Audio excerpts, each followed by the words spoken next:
اشتملت عليه أرحام الأنثيين نبئوني بعلم إن كنتم صادقين ومن الإبل 2 ومن البقر 2 قل أذكرين حرم أم الأنثيين أما اشتملت عليه أرحام الأنثيين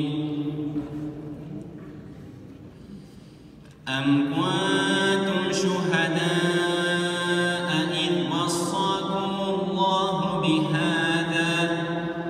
فمن أظلم ممن افترى على الله كذبا ليضل الناس بغير علم إن الله لا يهدي القوم الظالمين قل لا أجد فيما أوحي إلي محرما على طاعم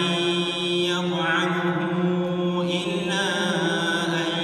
يكون ميتة أو دما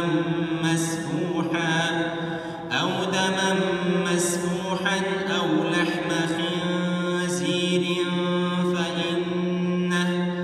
فإنه رجس أو فسقا أهل لغير الله به فمن اضطر غير باغ ولا عاد فإن ربك غفور رحيم وعلى